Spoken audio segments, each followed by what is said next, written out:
स्वागत है दोस्तों। आज के मुख्य समाचार में आज देश और दुनिया से कई अहम और बड़ी खबर आ रही है। बात करेंगे हर खबर पर विस्तार से। साइकिल यात्रा पर निकले अखिलेश यादव का दावा, सपा जीत सकती है 400 सीटें, बीजेपी को नहीं मिलेंगे प्रत्याशी। एक और बड़ी अपडेट, दिल्ली कूच से पहले किसान नेता गुरनाम सिंह चढ़ूनी का सरकार पर निशाना, बोले आर पार की होगी लड़ाई। एक और बड़ी अपडेट, किसान आंदोलन, पुलिस ने अब तक 183 व्यक्तियों को किया गिरफ्तार, सभी जमानत पर रिहा। वहीं अगली बड़ी खबर में आपको बताएंगे राहुल गांधी का मोदी सरकार पर बड़ा हमला, बोले जिस दिन युवाओं ने सच्चाई बोलना शुरू कर दी उसी दिन मोदी सरकार खत्म। वहीं अगली बड़ी खबर में आपको बताएंगे कन्नौज में डिम्पल बोली हम बदल देंगे ऐसी सरकार जो महिलाओं के सम्मान और युवाओं को रोजगार देने में असफल। एक और बड़ी अपडेट, कांग्रेस प्रवक्ता रणदीप सुरजेवाला पर दर्ज हुआ केस, राम मंदिर चंदे को लेकर दिया था बयान। वहीं अगली बड़ी खबर में आपको बताएंगे ट्रेनों को वाईफाई से लैस करने की मोदी सरकार की योजना 7 साल में ही ढेर, नए रेल मंत्री बोले किफायती नहीं। एक और बड़ी अपडेट, पेगासस मामले को लेकर एक्टिव हुआ पश्चिम बंगाल का जांच आयोग, अखबारों में दिया पब्लिक नोटिस। तो चलिए देख लेते आज की पहली बड़ी खबर। साइकिल यात्रा पर निकले अखिलेश यादव का दावा, सपा जीत सकती है 400 सीटें, बीजेपी को नहीं मिलेंगे प्रत्याशी। दरअसल दोस्तों, समाजवादी पार्टी का अध्यक्ष और यूपी के पूर्व मुख्यमंत्री अखिलेश यादव की साइकिल के बहाने सत्ता में वापसी की तैयारी है। इसी के लिए लखनऊ में उन्होंने साइकिल यात्रा की शुरुआत की है।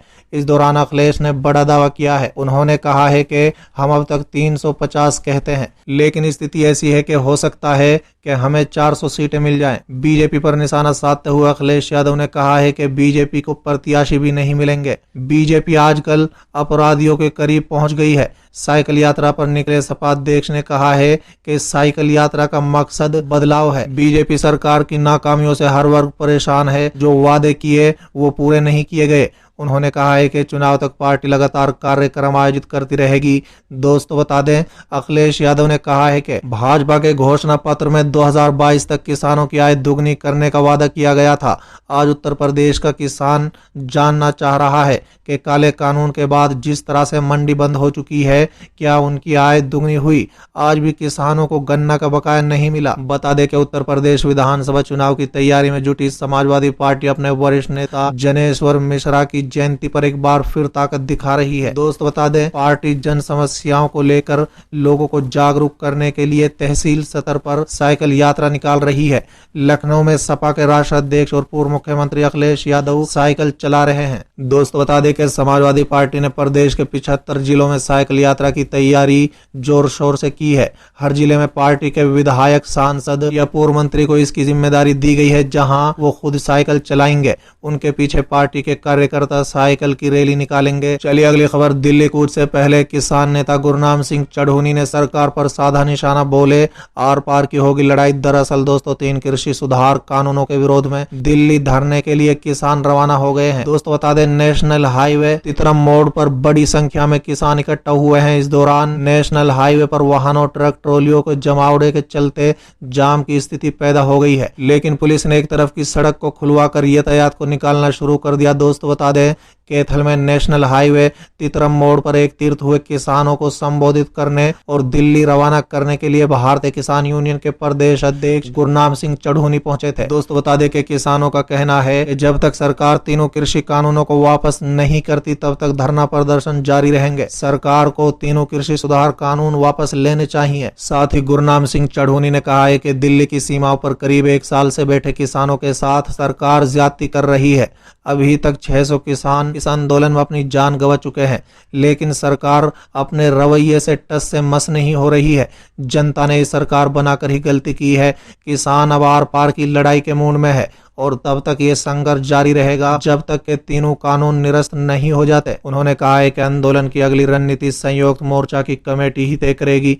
साथ ही उन्होंने कहा है कि देश भर से किसान एक बार फिर दिल्ली की तरफ कूच कर रहा है। चलिए अगली खबर, पुलिस ने अब तक 183 व्यक्तियों को किया गिरफ्तार, सभी जमानत पर रिहा। दरअसल दोस्तों, सरकार ने बुधवार को कहा है कि केंद्र के 3 नए कृषि कानूनों के खिलाफ किसानों के आंदोलन के संबंध में पुलिस ने 183 व्यक्तियों को गिरफ्तार किया है और वो सभी अभी जमानत पर हैं। इसके साथ ही सरकार ने कहा है कि आंदोलनरत किसानों के विरुद्ध दर्ज किसी भी मामले में राजद्रोह या आतंकरोधी कानून के प्रावधानों को लागू नहीं किया गया है। चलिए अगली खबर, राहुल गांधी का मोदी सरकार पर बड़ा हमला, बोले जिस दिन युवाओं ने सच्चाई बोलना शुरू कर दी उसी दिन मोदी सरकार खत्म। दरअसल दोस्तों, देश में बढ़ती महंगाई, पेट्रोल डीजल और एलपीजी के दामों में बेतहाशा बढ़ोतरी को लेकर विपक्षी पार्टी कांग्रेस ने मोदी सरकार के खिलाफ मोर्चा खोला हुआ है।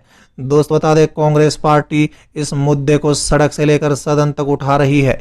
इसी बीच कांग्रेस के पूर्व अध्यक्ष राहुल गांधी ने गुरुवार को फिर एक बार आक्रामक होकर मोदी सरकार पर निशाना साधा। दोस्तों बता दें कि राहुल गांधी ने यूथ कांग्रेस के प्रदर्शन में केंद्र सरकार को जमकर आड़े हाथों लिया है। दरअसल यूथ कांग्रेस तेल के बढ़ते दाम और पेगासस जासूसी के खिलाफ अपना विरोध प्रदर्शन कर रही है। दोस्तों बता दें कि भारतीय युवा कांग्रेस की ओर से किए जा रहे प्रदर्शन में बोलते हुए पूर्व अध्यक्ष राहुल गांधी ने रोजगार का मुद्दा उठाते हुए कहा है कि आज देश के सामने बेरोजगारी सबसे बड़ा मुद्दा है। प्रधानमंत्री सभी विषयों पर बोलते हैं लेकिन रोजगार के बारे में वो एक शब्द नहीं बोलते। उन्होंने कहा था कि हर साल 2 करोड़ रोजगार दिया जाएगा, उल्टा लाखों करोड़ों युवाओं से उनका रोजगार छीना गया। पिछले 7 सालों में 12 करोड़ युवाओं की नौकरी नहीं मिली। उन्होंने करोड़ों युवाओं का रोजगार चुराया है। दोस्त बता दें, इसी के साथ राहुल गांधी ने आरोप लगाते हुए कहा है कि इनका लक्ष्य भारत के युवाओं की आवाज को दबाने का है, क्योंकि ये जानते हैं कि जिस दिन भारत के युवाओं ने सच्चाई बोलना शुरू कर दी उसी दिन प्रधानमंत्री नरेंद्र मोदी की सरकार खत्म हो जाएगी। वहीं राहुल गांधी ने निशाना साधते हुए कहा है कि नरेंद्र मोदी हिंदुस्तान के 2-3 बिजनेसमैन के लिए काम करते हैं।